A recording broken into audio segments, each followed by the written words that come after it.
je pense que nous ferons de tout notre mieux pour être dynamique et compétent en ce qui concerne l'exercice de notre fonction.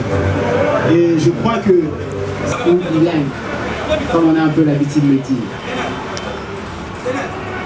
Essentiellement, comme la manifestation d'aujourd'hui qui nous réunit est beaucoup plus centrée sur l'élection du bureau national de la Ligue de jeunes, j'aimerais avant tout, à tout seigneur, tout honneur, à celui qui sait qu'il est créature d'un créateur, à celui qui sait peut-être qu'il est chrétien, musulman ou sais-je, pourra au moins nous introduire à la prière afin ou avant que nous puissions débuter notre cérémonie d'aujourd'hui.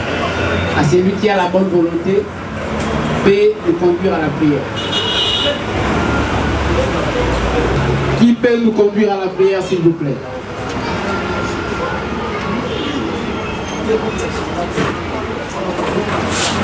Prions, s'il vous plaît.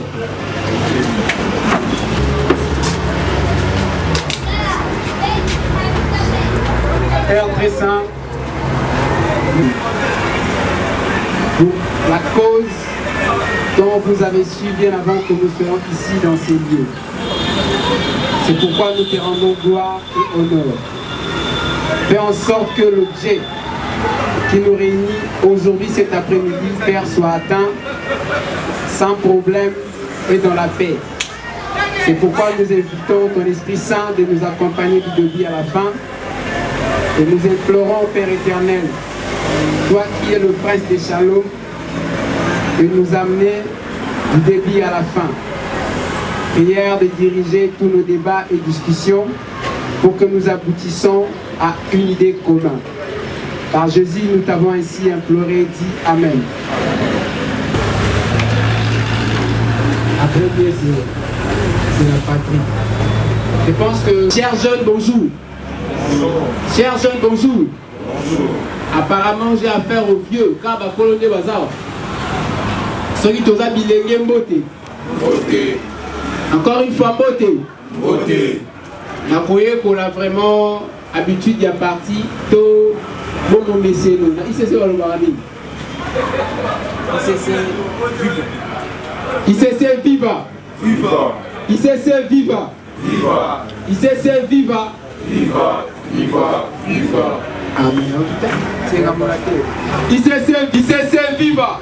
Viva, viva, viva. Ah, ça c'est comme Martina Kianza à l'université. Il s'est viva. Viva. Il s'est viva. Viva. Il s'est viva. Viva, viva, viva. Bien avant, après prière, ils ont quand même demandé le rôle dans l'activité, le Lengue Oyo, pour entonner l'hymne national. Puisque c'est important, le futur cadre et Mboka, où les lots sont à partie, nous a appelé à faire preuve de patriotisme. Et c'est pourquoi, de côté de Mabiso Nyoso, encore une fois, respect le drapeau, pour respect de l'hymne national, pour entonner. Le rôle de Bilingue au Penda Baza engagé dans la lutte et pour le changement à Congo, de entonner l'hymne national. S'il vous plaît. Longtemps courbé, et pour les morts, prenez le plus bel élan dans la paix, au plaît pardon, par les laveurs. Nous bâtirons un pays plus beau qu'avant, dans la paix citoyenne. Entonner l'hymne sacré de notre solidarité, fièrement saluer par le médaillon de notre souveraineté, à notre postérité pour toujours. Merci, merci. Vraiment merci. Zitou, qu'on a fait Italie, au Kolalelo.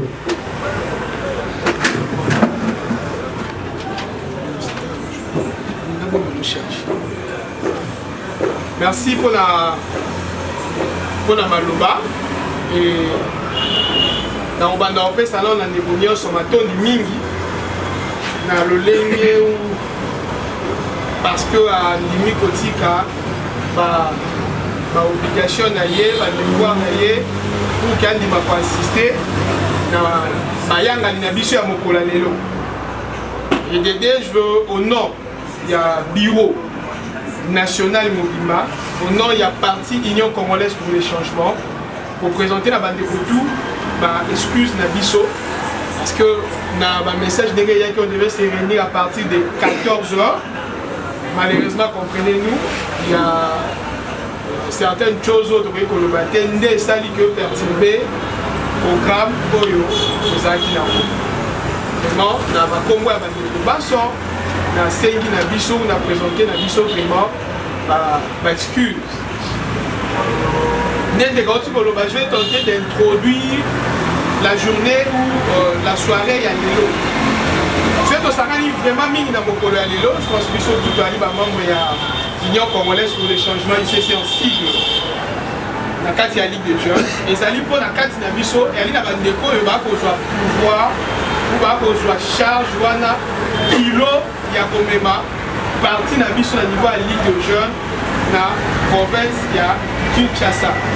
Certainement ils allaient au salaire pété et que mon salaire négociera non seulement que vous allez courageux, que vous allez consciencieux, mais il faut être un travailleur. Il y a un autre linaki que tout coutana, certainement tout coutana l'immission c'était dans la Ligue de Jeunes parce qu'il y a Bao et Abisson Sousso Bazar. On a voulu que les responsables à grande tête, tous se retrouver, on a repéré ça beau. Makasi, au Moko, na bandeko Oyo, Bakozwa, au Sala Lelo. C'est qui déjà, quand je dis au Sala, comprenez. Donc, c'est que la cérémonie ne va pas durer longtemps. Donc, elle n'est pas au-delà, il y a 30 minutes, c'est juste une cérémonie. Mais pendant cette cérémonie, que mon toutou a un peu na kati et l'eau de Roussala, à comprendre un peu le pourquoi et à comprendre les millions de Roussala. C'est juste une cérémonie pour mettre en valeur, pour mettre en honneur la déco de la ville province de Kinshasa, mais aussi quelques-uns qui ont au niveau provincial, ils ont été promus au niveau national. Par contre, c'est le bureau, il y a la Ligue de Jeunes au niveau national. Voilà le pourquoi je suis vraiment Malouba. Pour présenter des excuses. Parce qu'on devait débuter à 14h, malheureusement, dépendamment de notre volonté, de 16h. Et des deux, pour vous dire que si nous sommes là, c'est essentiellement parce que nous devons investir. Comment il y a mon candidat, je suis à partir honorable Kika Dangiba, comment il y a le secrétaire général AI, M. Kouba, comment il y a le directeur cabinet secrétaire AI, M. Kabassele, Steve, Faza, représentant de l'État de Awa. Donc investir dans des gros kilo, la Ligue de Jeunes, il y a l'Union Congolaise, tous les changements, la ville, province, il y a Kinshasa. Dès la lobby, de Côtoise à vraiment concentrer les blocs pour ça. Merci beaucoup.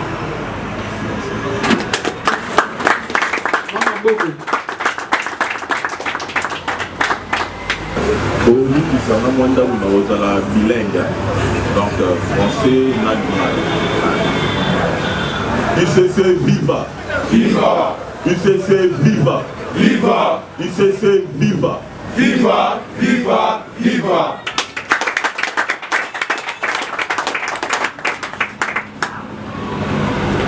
En ce jour, et brièvement, je m'appelle M. Steve Kabassele, directeur de cabinet du secrétaire général et secrétaire national chargé des élections dans le parti UCC, Union Congolaise pour le changement. Si je me présente devant vous aujourd'hui, c'est pour représenter le président national du Katangima et le secrétaire général Kouba qui n'ont pas pu être là aujourd'hui et m'ont demandé de vous passer. Parce que depuis le début de l'année, je pense que vous ne l'êtes pas encore vu. C'est dans ce cadre-là qu'ils ont voulu vous présenter les meilleurs vœux pour cette année 2022 qui commence.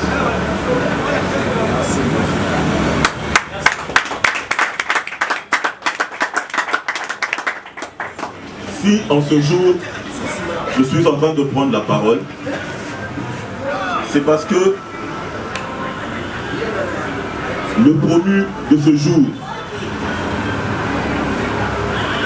ont une lourde charge. Ce n'est pas facile d'être dans un parti comme le nôtre, qui n'a... Mais en vous regardant droit dans les yeux ici, je suis content d'une chose. Parce que je vois des jeunes qui ont la capacité de relever ce parti. Et je ressens cette confiance en moi pour me dire que 2023, qui est l'année déjà, c'est déjà l'année prochaine, 2023, qu'au travers du boulot que vous allez faire sur le terrain, l'UCC sera représenté valablement, non seulement au niveau national, mais au niveau provincial, si pas communaux même. Est-ce que vous pouvez applaudir pour vous?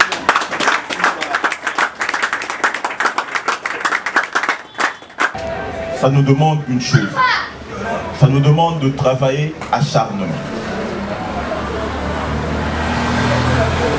Ça nous demande de mettre du sérieux dans ce que nous sommes en train de faire. Et aujourd'hui, nous sommes à une année. ICC viva! Viva! ICC viva! Viva! Viva! Viva! Qui gagne un président!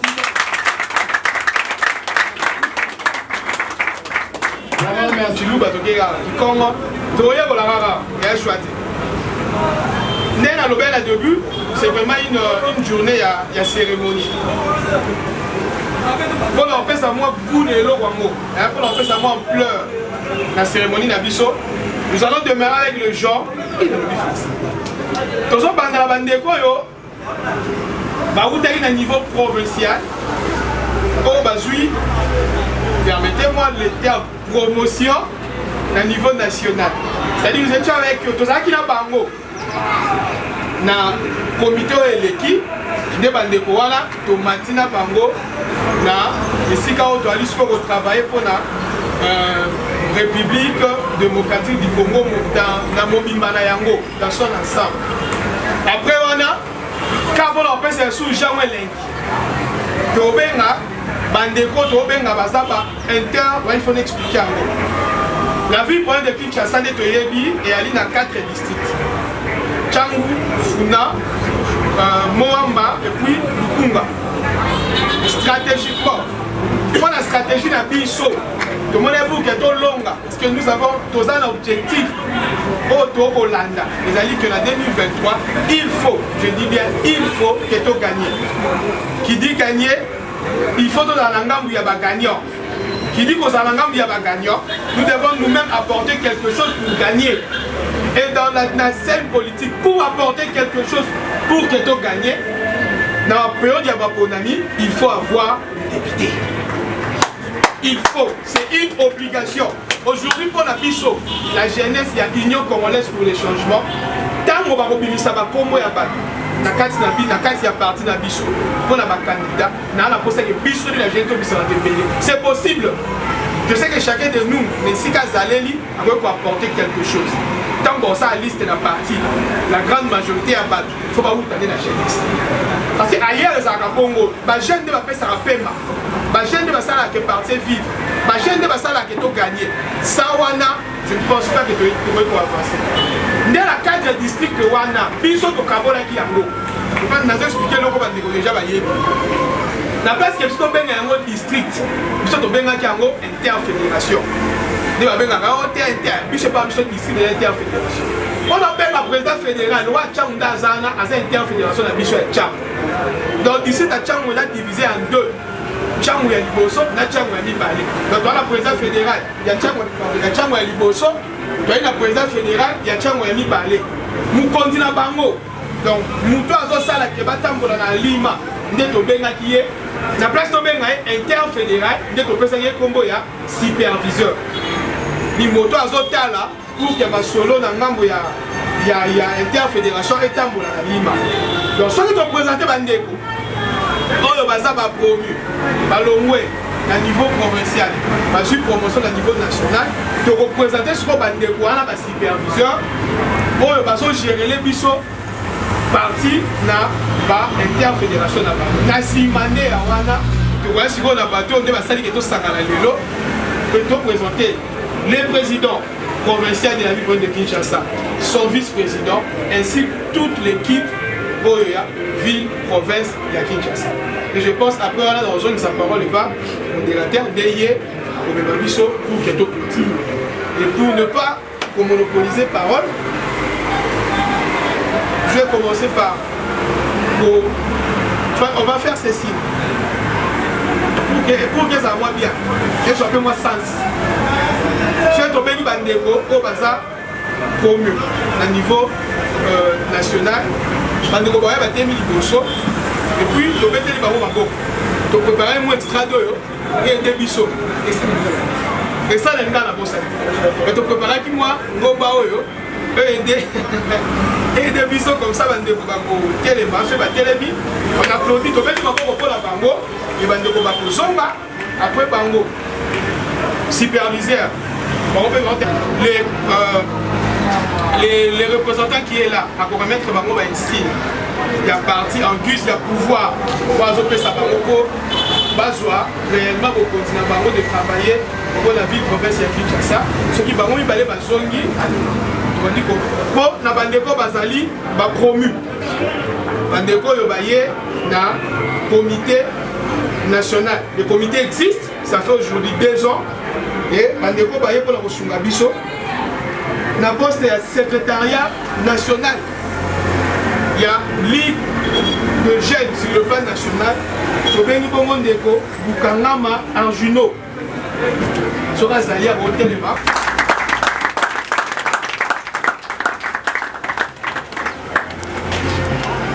Comme secrétaire adjoint, là vous allez comprendre vraiment que vous travaillez de deux. Le secrétaire adjoint. Parce qu'on avait beaucoup de failles. Vous êtes béni, messieurs. Manquez Mochouri, merveille. Sous vos acclamations, s'il vous plaît. Le secrétaire adjoint chargé des organisations. Le secrétaire adjoint chargé. Le secrétaire adjoint chargé de questions d'électorat. Des applaudissements. Le secrétaire général en charge de loisirs. Mais c'est le secrétaire général adjoint qui se roule là, Dieu merci. Des applaudissements. Le secrétaire général en charge des activités. Voici le secrétaire général en charge de... Nos sincères félicitations.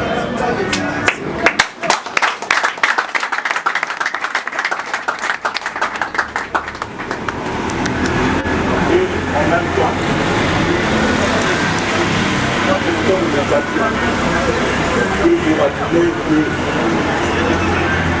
cette fois-ci, les choses vont se faire d'une manière normale des choses, c'est-à-dire vous qui êtes aujourd'hui promus aux fonctions et aux grades actuels devrez vous conférer à certaines obligations du parti, c'est-à-dire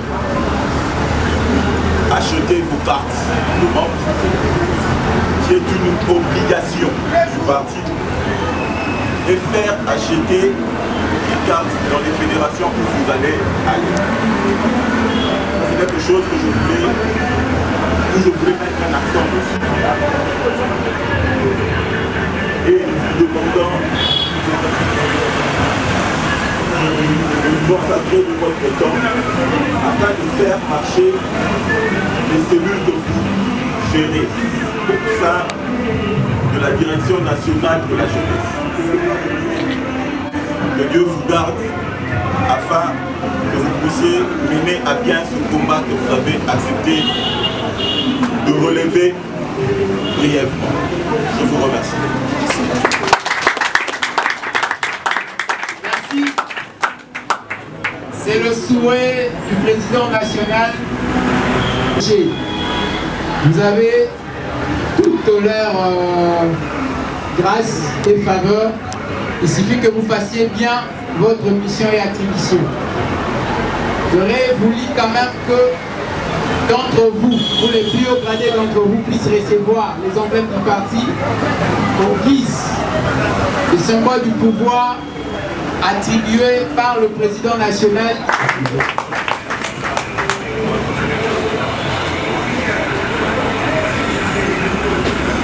J'espère que vous avez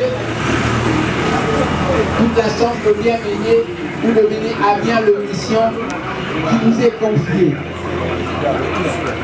Par la même occasion, je vais profiter ici présent de demander aux autorités qui sont ici présents de pouvoir aider les jeunes qui sont ici volontairement, de passer leurs adhésions en signant le fiche au pluriel et la fiche d'adhésion du parti pour essentiellement.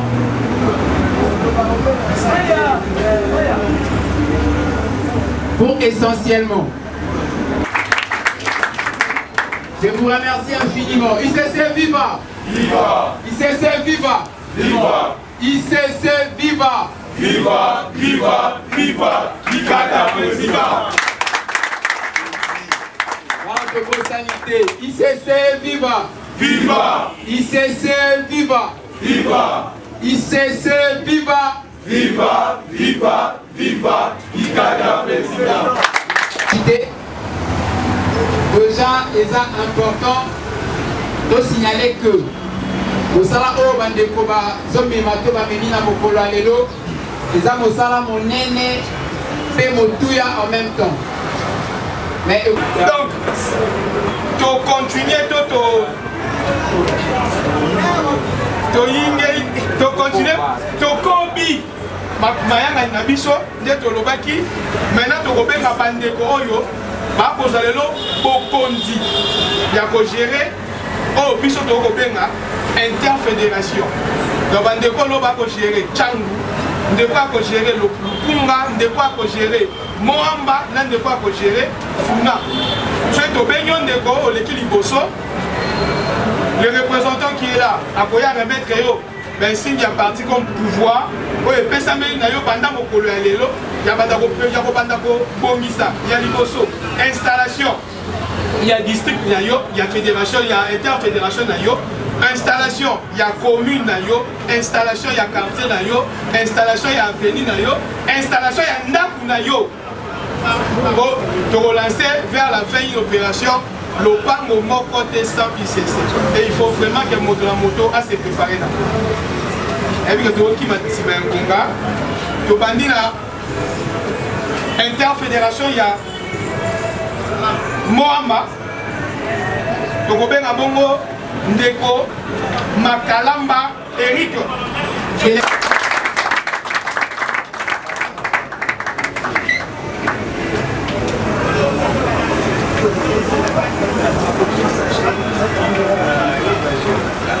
Remettez-nous cette s'il vous plaît.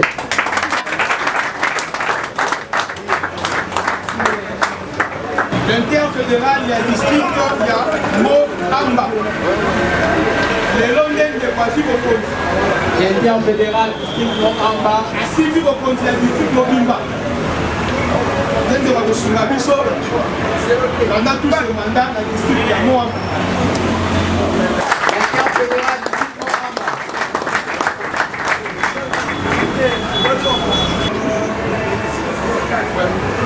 On a district, il y a Lukunga.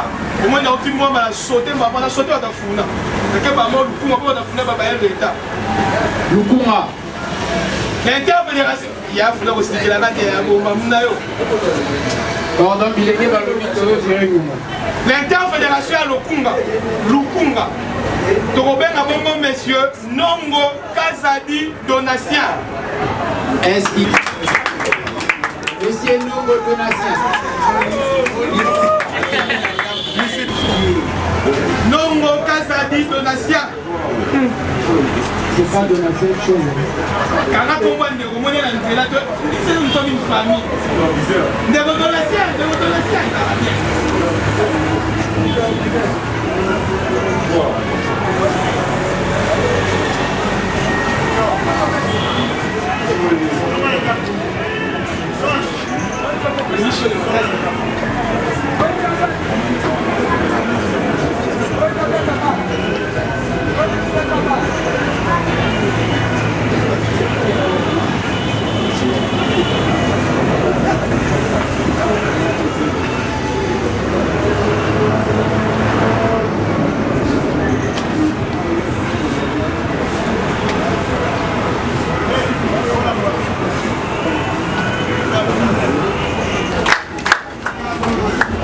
continuer toki masimangonga tokobenga ndeko Mbuta José soki azali akoki kotelema aye liboso.